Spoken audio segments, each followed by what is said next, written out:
guys, Ash here coming at you today in Raid Shadow Legends. Welcome to the video, guys. How are you all doing? Hopefully you're doing well out there. If not, send some positive vibes your way to kick off today's video. I'm doing great because, well, they just announced they're bringing a Sill of the Drake skin into the game, in case you missed it. I don't know why, but I'm kind of on cloud 9. I'm in a really good mood. I'm walking on the sunny side of the proverbial street, guys. Including this more literal spin on everyone's favorite warrior queen, Sill of the Drakes. I've been really trying. You barbarian fans out there are going to love them.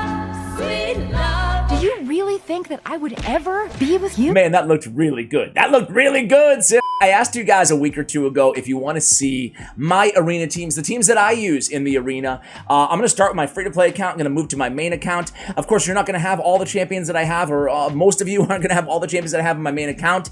But a video like this, at least according to you guys in the comments, would be fun to do because I can kind of get into the min-maxing of the end game, but also talk about how I farmed my Great Hall to max in what I'm in the process of doing on my free-to-play. So really touching something for every player out there. And again, even if you don't have the champions, maybe just give you a little bit of inspiration on things that I think about when constructing a team. Free-to-play account, I haven't played Arena in a couple weeks, honestly, on the free-to-play, so I'm in Bronze League, so forgive me there.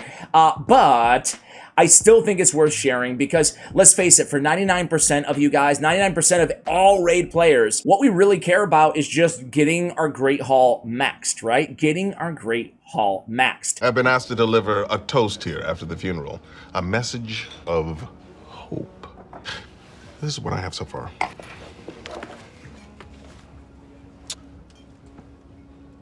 Pain. That's it. That requires a very easy formula of a team. Now, sure, you can have a lot of fun with go second teams and stuff like that, but it's all about speed and a really expedited process when we talk about all the time that we have to sink in to the Great Hall, right? So it's a very easy formula, right? We have at least that I used, right? And I'm sure a lot of you guys do as well. So I have a control champion on the team, and I build them fast. So in this case, it's Prince Kymar. It doesn't have to be Prince Kymar. It can be Ninja with his A3 freeze. It can be Cornelia with an A2 sleep. Or is it A3 sleep? Either way, a sleep. It can be a Provoker. It could be a champion like Rockbreaker. It could be a champion like Molly Tankard if you're lucky enough to have the legendary version. But Umbral Enchantress, right? So a CC champion. Abyssal Gaze is one of the best abilities, probably the best ability for my money, right up there with Midnight Ritual in the game. Attacks all enemies, removes all buffs, and then places a sleep on them for one turn, okay? Now, even if you're going to be breaking that sleep with your nuker, it's going to allow your nuker and your debuffer to catch up to the rest of the team speed-wise, so you don't have to worry about the enemy team cutting you in line. After that, essentially a debuffer, right? So I have Duck the Pierce here on the team, decrease attack, decrease defense, fantastic. Madame Ceres, Orion the Conjurer, we're going to see those champions later, are great options as well. War Maiden in the early game campaign, farmable champion, stage 9, Dreadlands in campaign, great option for you guys. 100% decreased defense is what we're looking for there.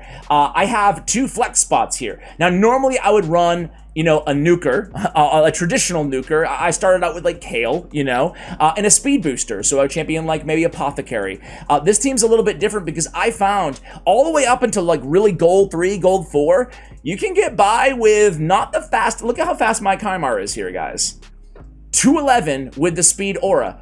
I've noticed, and granted this is bronze 2, but it does, you guys know, it does, it goes surprisingly high. So many teams don't run a speed or a lead. So it's just like, oh, no one's going for speed here? God, how are you still alive? All I do is cherry pick all the teams that don't have a speed or a lead. Doesn't matter how good their champions are, and I just go right into that because I know I'm going to win the speed race, and if this team wins the speed race, then I win. So I have Sill of the Drakes there as kind of a second CC option, and I have Deliana too. The 2 free legendaries that we got, and again, it is a free-to-play account, so I'm taking what I have, right? I do have champions like Kale and Apothecary, etc. as well, but I really like this team because Deliana and Sill can both do a decent amount of damage to kill everybody. And the beautiful thing about farming is you don't need the best nuker in the world. Of course, eventually, I'll probably, on a team like this, let me try to find something a little bit better than what we got here. on a team like this, I'll upgrade eventually Deliana's spot, probably with a more traditional nuker. It's nice to have Syl on the team because look at it, guys. HP-based champion in Deliana, defense-based in Syl the Drakes, defense-based in Duke the Pierced as well. So we have a pretty tanky team for a go-first team, which is really nice to have. Let me try one more quick battle before we go into... Oh my god, all these teams are really... there was one actually decent team there. Okay. At least they're level 60, right? But this is how you farm your Great Hall efficiently. You don't have to go with this strategy. Blender comps are really fun too. I made a video on that a couple weeks ago. But I love this because we get the second chance of CCing with Syl the Drakes as well. With the stun, you can see it's landed there as well. And it's a, like I said, a pretty tanky team. So I really like this sort of combination. And it's efficient, and you have a high win percentage, and you can farm up your Great Hall. Let me show you really quickly the builds that I used on these champions. Nothing too crazy. Again, free-to-play artifacts aren't that great, but let me go recently used first. We have Deliana here in, I actually have her in Retaliation. Chance to counterattack when hit. Now, Avenging is better for the arena, if we're just going to be using her for the arena, because it's a 45% chance to counterattack on a critical hit. So the nuker will usually trigger that counterattack on a champion with an A1 AoE attack. Either way, Retaliation is fine. I probably just had the gear, like, hanging around, right?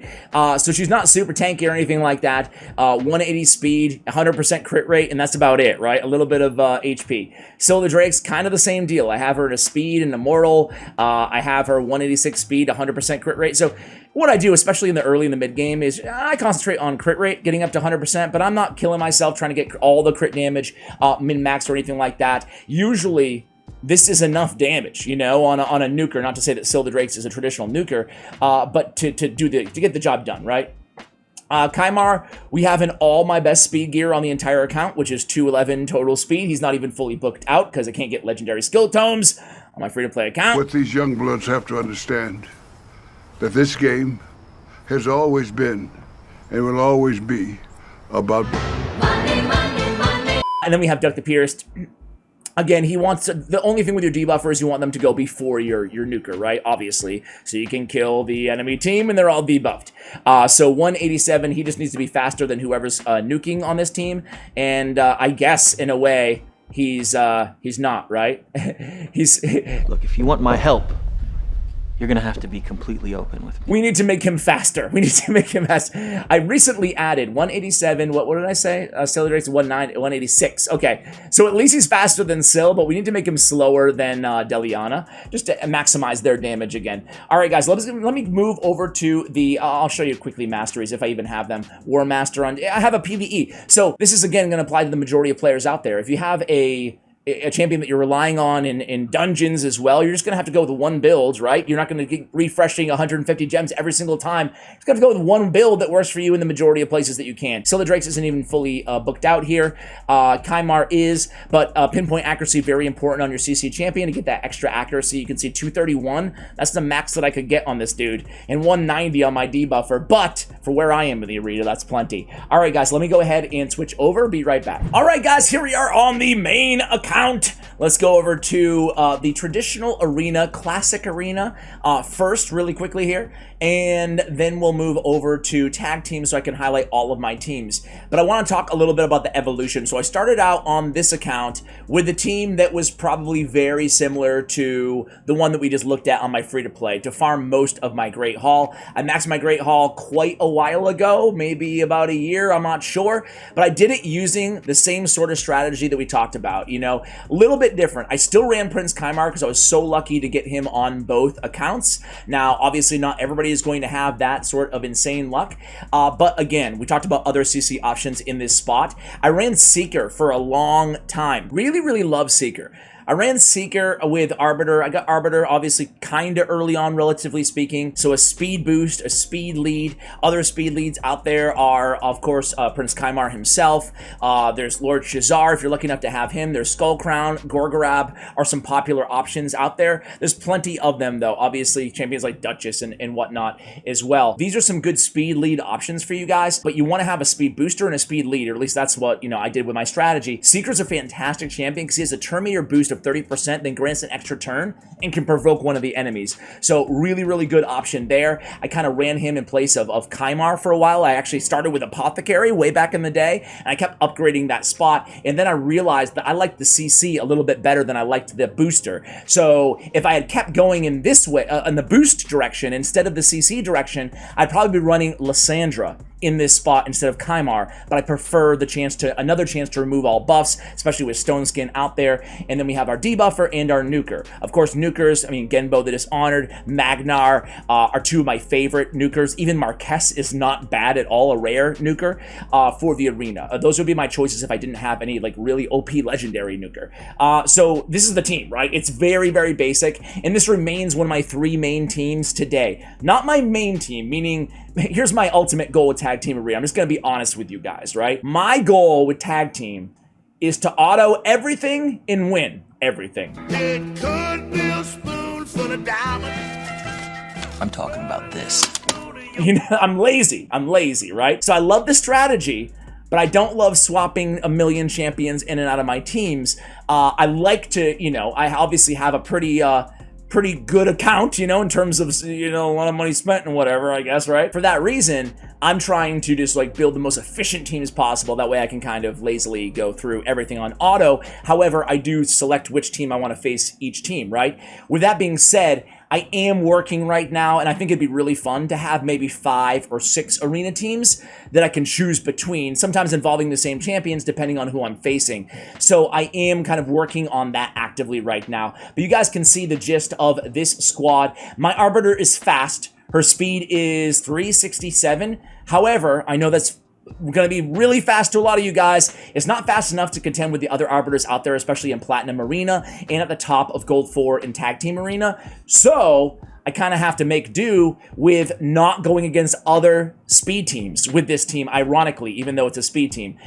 So like this team right now, they're probably faster than me. They're probably faster than me because they have Shazar and Arbiter, but we'll see. So I would normally avoid this sort of team, and we go first anyway, so we're good. But I shouldn't say avoid. I would just use, if this is a tag team arena battle, I'd probably just use on one of my other 2 teams against speed teams because they're both go second teams, right? So I think you guys get the point of this squad. This is the type of strategy, again, that I employed to actually max out my Great Hall, right? Let's go after one more team. I want to find like a really tanky team here, if I can, and then we'll transition to the other 2, and I will show you all the builds that I use on these champions as well. This is actually a pretty tanky team with Morton Macabre, and dude, he's so annoying in Stone Skin. So annoying. I don't have him in Stone Skin, so that's cool. That's cool. Stone Skin, obviously a massive part of this game if you're lucky enough to get your hands on some gear. All right, guys, so what I'm going to do is I'm going to show you my team presets. Let's get a fresh list here, guys. I'm going to show you my team presets, and then I'm going to talk more about the teams as we go into the arena, right? About how they work. This is team number 1. This is the main team, right? This is super, super tanky. They can beat almost any other team out there in the arena. It revolves around Ursiga's A3 ability, which I'll show you in just a moment, or excuse me, her passive ability, my bad. And also Necrit the Great just being one of the best ally protectors in the game, can't be removed. Block debuffs and everything on Rotos start things out as well, and Siphi just being, well, Siphi. I have high resist also on Necra and Ursiga and Siphi. I built Siphi super, super high resist, and this team is incredible. Also Stone Skin on Ursiga and Necra, which I'll show you guys in a little bit. We already talked about the speed team here, and this is my most recent team, guys. It's more of a hybrid squad, right? We have, by the way, just, you know, I think most of you guys probably already know this, but you need to, if you are using Madame Ceres, you need to make sure you're coming in and prioritizing Midnight Ritual. Prince Kymar, make sure we're using Abyssal Gaze as their opening moves. Anyway, on the 3rd team here, Warlord, we're prioritizing, obviously, Orcish Rituals. He's our CC champion on the squad. We also have Ryan the Conjurer, who I'm actually a big, big fan of. I didn't think I'd be using Ryan the Conjurer in this position, but I love having someone who can remove all buffs from all enemies, also debuff them a little bit with the big version of Weaken, and then also having a Revival, right? Especially on a go second team, really handy to have. Now, if I didn't have Leo as my nuker on this squad, I would probably run Solus. If I didn't have Solus, I'd probably run Magnar, right? Basically a champion that cannot be one-shot, essentially, is all we're going for. A nuker who can't be one-shot. Skull Crown, right? Unkillable passive, Skull Crown Leo. Very tanky Magnar Solus, right?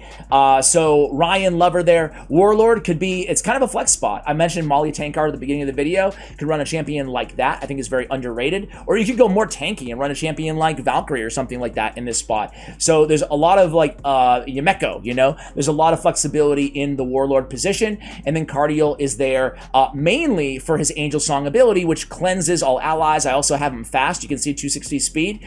Not as fast as I'd like, but still pretty fast. A cleanse, block, debuff, revive on death that cannot be removed. So let's talk a little bit about how these teams work as we enter into this battle. First thing I look at is make sure that all the teams are, you know, I think that I'd be favored Vegas odds on these matchups, right? So this team, yes, will be okay. This team will be okay. This team will be okay. All right, we should beat this squad. Easy! I think. Didn't have to change anything around, which is nice. This team, how they work again, Stone Skin. I'm going to talk a little bit about the passive of Ursaga.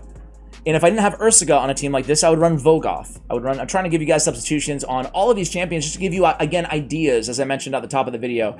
Ideas on different combinations that you guys could use. We're going to go after Warlord first here. Oops. Crap. I didn't mean to go. So normally we're not going with the A2 the first round on Nekrit the Great. Normally we're just going right onto Disturbing Infusion on Siphi because this grants an extra turn. We don't want him to take an extra turn when he's in Stone Skin. So I did that just to demonstrate what we don't want to do on a team like this. That's a lie. He's in a six set Stone Skin, right? Meaning that he has it for 2 turns. If he's getting the extra turn, then it's negating the, you know, we wouldn't have 6 pieces. We'd have 4 on him. Same thing with Ursaga. So we don't want him to take that extra turn, so just note that. This is the hard-hitting ability from Rotos. Rotos is one of my favorite champions. I'll show you how I have him built as well. But he's my favorite nuker. Otherwise, I wouldn't have him on this, my main arena team squad. So now we can just basically go on auto here, guys, because, well, that's it. As long as we take out their biggest threat, I think that's when I get lazy and I go right back on auto. I do want to show you, actually, I'll take it off for one moment here. I do want to show you Ursaga's passive in case you're unaware. And that's the only reason, really, we have her on the team is because of her passive. We have her slow-ish build. I think she's a 170, 160 speed, very tanky, and a lot of resist. But mainly for this Golden Guard, decreases the damage all allies receive from critical hits by 30%. This champion will receive that damage instead. We also have the Bulwark passive on her as well. She's soaking up another 5% of damage. So there's just so much, tremendous amount of damage mitigation in Ursaga, the Warcaller's kit, which is why we love her. Let's put Nekrit to sleep. Sleep? What the fuck flavor is that? My bad, he had the block debuffs isn't going to work there. Let's go in and get another ally protect on, I guess, Ursaga here. And let's take out Nekrit. Come back in, start chipping away. Let's get Hegemon first. Rotos is a pain to go against as well, right? I love having him on my squad, but I hate going against him because this is why I love him on this team. He's just, you can't one-shot him, you know? Very difficult. There's only a few champions out there that can come in and take care of Rotos. But with Nekrit, the Great on the team, it really protects Rotos as well. So even if they have a Kratraxa or someone who's really a Rotos specialist, right, a double-hitting, hard-hitting Trunda, usually that ally protect is enough to keep this dude alive. Plus, he has some HP built into his kit too, so he's not as squishy as your traditional nuker might be. All right, the speed team, you guys already kind of know what this team is, right? We come in here, we get one shot at removing buffs on Kymar, and he missed. You can see, obviously, Mithral is going to resist, like, everybody, but I also have a Madame Ceres, and she has a lot more accuracy than Prince Kymar, as you guys could see there. She has and I can actually go into the speed boost ability of Arbiter and not worry about the revival because we have Kymar to reset the skills on the team as well. That's why I prefer Kymar on this team. He has the buff removal, he has the CC, and then we can do everything up all over again. So we're going to go in with the A3 ability here of Trunda. We kill everybody, but again, look at that. I mean, that's the Swift parry. Did she have Swift parry? I think she did. Otherwise, why should she be alive, Ash? What are we going to do now? Well, we're just going to do it all again, right? So we're going to Seal of Magic here. Sorry, I lost my train of thought momentarily there. And then going to come in Midnight Ritual again. And then again, same thing. We're just going to go with the turn meter boost on the A3. And before they can even take a turn, Trunda's already back, you know? So I really love this squad. We can do the same exact thing. Again, this time we kill everybody. And really, really good team. All right, as I mentioned, Stone Skin on Ryan the Conjurer, Stone Skin on Warlord. And now we can come in here. They've already gone, you know, they've taken their first turn for the most part here. Valkyrie you have to contend with as well. But before Valkyrie goes, I'd love to put her skills on cooldown. Boom. Did we get a resist there? Let's go ahead and... We don't really need the cleanse here, but I also don't want to ally attack before Ryan goes. So let's just go with the A2. That's going to give us Revive on Death that can't be removed, just in case that Trunda proves to be annoying here. But this is why I love Ryan the Conjurer, guys. I mean... Check that out, guys. She was, we had the Revive on Death on everybody. That's why they're still alive. But removing all those buffs, I mean, that's going to allow Leo to come in and smack with his A3 ability, kill almost everybody, and then it's game over, right? Despite getting really nuked down pretty hard there. That's why I love Cardio. The Revive on Death can't be removed. Beautiful, right? Beautiful. And that's why I love, you saw it with Leo too. He'll be, oftentimes I'll have battles like that, right? Where he's sitting on like no health, but he has an unkillable similar to Skull Crown, right? Let's go ahead and do one more battle really quickly here. Let's try to pick a, look at this triple Hegemon team. Jealousy, look at me now. Actually, you know what? Let's see if the triple Hegemon team can beat this team. That'd be fun, huh? Because I'm sure they're all Nukamons. And dude, talk about rubbing it in, man. I wish I had one Hegemon. Jesus. All right, so his first team is going to be a team that hopefully we should be able to beat with a speed squad. He has another Necret team here on the second squad. Yikes. These are going to be very difficult. I think I'm going to lose this. I think I'm going to lose this one. But it's all really to see. It's all really to see how I do against a Hegemon team. I might get swept. Let's see, guys. All right, here we go. Team number 1. Let's go ahead and remove all this crap. And nuke him down, Trunda. Nuke him down. Boom. Okay. That's good. We're good. So one battle, at least one. We like to see that. Let's go ahead again. Speed boost with the A3. I think that almost all of you know, but you can use Arbiter's A4 ability, her revival, without reviving anybody as a speed boost. You can see fills turn meter of all allies by 20%, but she has the this one as well with the 25 or 30%, excuse me. So let's speed boost again. This is why Arbiter is such a good champion, right? She's incredible. Can just go with the auto here. So speed team gets it done.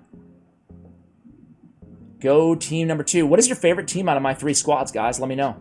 So this is team number 2. We have Ryan. We have a Stone Skin Necret on the other team. We have a billion, quadrillion buffs on the enemy team as well. I'm just going to come in here. They don't have a debuffer on their team. They're just very, very tanky. So I'm going to come in Angel Song.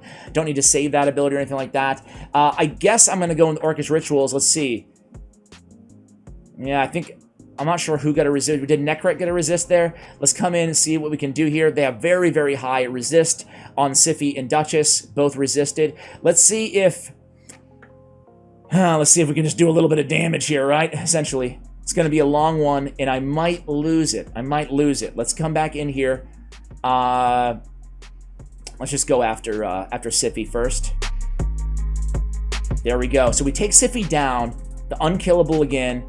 I didn't catch if Orcish Rituals landed on Duchess. I think it did, so I don't think she has her revival up right now, but we'll see in just a moment.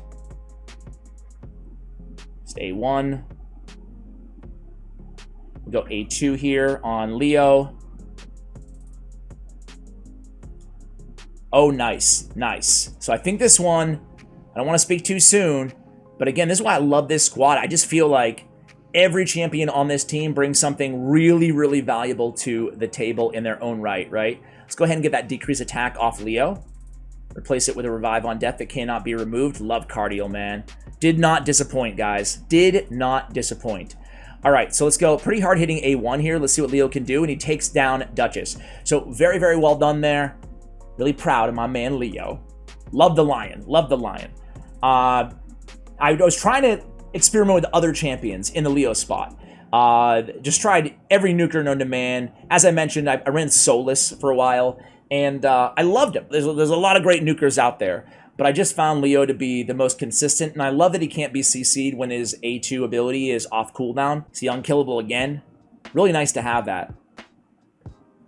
He's not going to get another turn. Essentially, when his A2 ability is not on cooldown, his AoE nuke, he's totally... Let's see this squad. Let's see this squad. He can't be CC'd. So 2 Nukimons, 3 Nukimons, and they barely touched us. Granted, 2 Stone Skins and an Ally Protect will do that. This is how we want to do it. We want to come in with the A3, no extra turn, and this one's already over. So there we go. We swept it again. Not too bad, right, guys? Not too bad. I just wanted to see... I've never faced a 3... I guess maybe I have. Maybe I have. I probably faced a 4 Hegemon team before. Let's just go in after Lydia, and then I guess let's just put it on auto and let Rotus pop them off one at a time. So maybe 3 Hegemons, not as effective as 1 or 2. You know? Need a little bit more balance on the squad like that. But dude... I don't know who this guy is. Let me give him a shout out at the end. Hey man, if you want to trade champions, if they ever add the champion trader, a feature they'll never ever add. How could you be so sure? You hit me up, man. Hit me up. SK, Korean individual.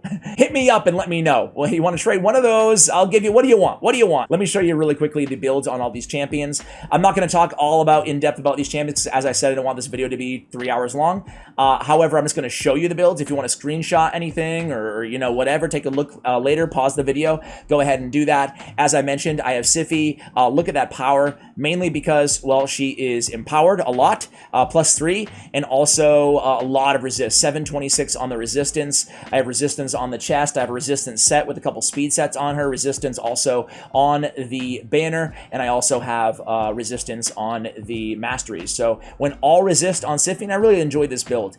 Here's the masteries again if you guys want to take a look. On Trunda, we have...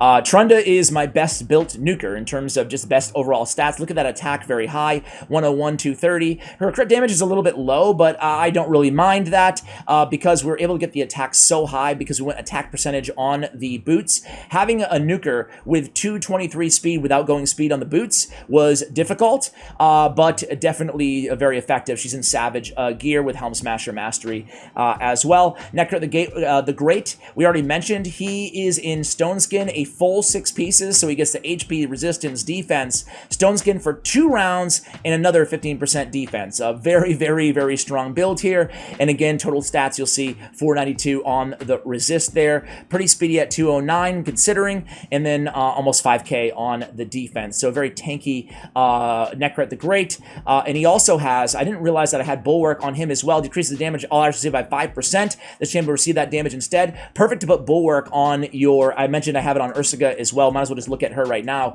Having Bulwark on both of these champions is going to be fantastic. That's mitigating 10 extra % of damage onto the rest of the champions on the squad. Also, Selfless Defender decreases the damage all allies receive from the first enemy hit in each round by 20%. This champion will receive that damage instead. So again, as I mentioned with Ursaga, man, and she's soaking up so much freaking damage, right? Between the Selfless Defender, between the Bulwark, and between her passive, she's just a damage-soaking machine. This is why I can't get away from using her. I also have her in a 6-piece Stone Skin set, and my Stone Skin gear is all right. You know, you can see a 5-star gear. You know, compared to my other artifacts, it's not the best in the world. I have a resistance chest, a rare chest on her. I have defense on the boots, and I have, what do I have on the resistance? Maybe on the banner, resistance on the banner. So again, the gear is not out of this world, but I have her on a slow build, right? So 75k on the HP, 5k on the defense, 184. And after that, I didn't even build her with accuracy. I'm basically sacrificing some of the utility that she brings to the table and barrel through, just so I can have that Stone Skin and a lot of resistance on her as well, and make her super tanky for all the masteries and the Golden Guard ability. You guys get the point, right? She's there to soak up damage more so than anything else, in the Ally Protect, obviously. So next up, we have Warlord, Stone Skin 4-piece set, just to keep him alive so we can get to his Orcish Ritual ability. And then we have him pretty fast with a decent amount of accuracy of 575, but I really like that to be a little bit higher for PvE content. I don't care about damage on Warlord. He's all there for the CC. Of course, Leo's going to be doing the damage on that team. Bye, have a great time. Oops. Where did what happened? Masteries wise, I'm sure I have Eagle Eye on Warlord, but we'll just confirm that right now. Getting that extra accuracy is going to be imperative. We have Rhodos. Rotos, obviously, trying to build him with as much attack as we can. 98%, shame on you, Ash. 98% on a single target nuker is actually not ideal. We really want to get to 100%, but we'll live with it. 258, pretty good crit damage. As I mentioned, a decent amount of HP, 42k, and a decent amount of attack as well. Savage gear, he's not built as strongly as, say, Trunda in terms of other nukers, but he gets the job done. His attacks are based on attack and HP, so you do have to consider HP when building him as well. For that reason, because his HP is so freaking low at 11.9k, his base HP, we're going to go HP on all of the, not all, but on the banner and on the ring, and then we'll go crit damage on the amulet. So accessories on the flat stats is where we get the majority of our HP on Rotos. I'm sure that we have probably attack percentage we do on the chest here. So Savage set, that is Rotos. You can see masteries there with Helm Smasher to ignore that defense. We have masteries on Prince Kymar, again, Eagle Eye. We have Kymar in immunity gear, basically building him for speed, right? 285. He's going, remember, after Arbiter, so we want him with as much accuracy and speed as possible. In this case, he has a lot more speed than he does accuracy. 431 is not going to be enough to get it done. That's why I like having Madame Ceres on the same team, because her I have built out for all-out accuracy at 667. She goes right after Prince Kymar. She can come in and remove all buffs, right, and debuff at the same time. So for Madame Ceres, we mainly care about speed, 260, so being in line with our speed boosters, and we care about her having enough accuracy, and after that, that's all we really care about for the arena. On her, you can see her masteries here, obviously going with Eagle Eye as well. Arbiter, I already mentioned, but all-out speed on Arbiter, 367 on the total speed. We have flat stat gear on her, defense, HP flat stat on the chest. Basically, all my best speed gear is on Arbiter. All my best speed gear is on Arbiter right now. So really looking for a triple roll on this helmet. I could upgrade there. We only have a double roll on the weapon. So those are definitely the weak spots in terms of her weapon and helmet that we can eventually start to upgrade here. Partially because I get the +8 roll on it is why I still run it there. So that's Arbiter. We have... let me show you Leo here. Let me kind of try to go in order. Leo, we have obviously in Savage gear as well. He has 250, 96. He has 4,400. So again, really not the strongest build ever in terms of other nukers, but Helm Smasher Mastery. And the nice thing about him is, again, that unkillable he brings to the table where it will preempt a fatal hit, right? So we can keep him alive that way. Cardio, we have... pretty fast, as I mentioned, at 260. Pretty resistance heavy at 489. And a lot of defense and HP to keep this dude alive. Not really concentrating too much on the crit rate and the crit damage on this champion. We also have him in an immunity set as well. And then, you know, he has we already talked about it, the cleanse that he brings to the table and stuff like that. So we want him fast, so we can go early, and he can cleanse the rest of the team, and that's why we have him in immunity as well, so he can't get CC'd by the enemy team. Good to put your Cleanser, Sky Touch Shaman, Battle Sage, Cardio, whoever you're running in that position, build them fast and put them in an immunity set or an untouchable set. We have Unshakable for extra resistance on the Mastery as well from Cardio. We already showed you Ursica. Last but not least is going to be Ryan the Conjurer. Went with Eagle Eye, obviously, as well, trying to get that accuracy a lot higher than it is right now, but it's tough to get a lot of accuracy when we're running her in Stone Skin. I would run Triple Perception if I didn't run Stone Skin, but on that team, I don't have like a OP shield champion or a Necret the Great to protect everybody, so I need to keep them alive, and the 85% damage mitigation from Stone Skin and the chance of denying you know, removals and blocks and stuff like that is going to be really important. So I like having Stone Skin on Ryan the Conjurer, and I'm really just loving her build. And you saw, you know, in practice, she doesn't get resisted that often, you know. We did see a couple resists, I think a Siphi and a Duchess, but overall, pretty strong. We have accuracy on the banner, we have accuracy on the chest, speed on the boots, and that's the build essentially. We're not concentrating obviously on damage, but 221 on the speed, and pretty tanky. You know, a little bit more defense could be used on her, but those are the builds I'm using on all these champions, guys. Hopefully you enjoyed this video. It is a little bit of a long one, but hopefully, again, well received. Hopefully it gave you some motivation to build your teams. I did mention the other additional teams that I'm kind of constructing as well to come in with involving some different champions, some of the same. If you want to see a follow-up video on those teams, I'm happy to make that happen. Thank you for watching all the way till the end of the video, and as always, take care, guys.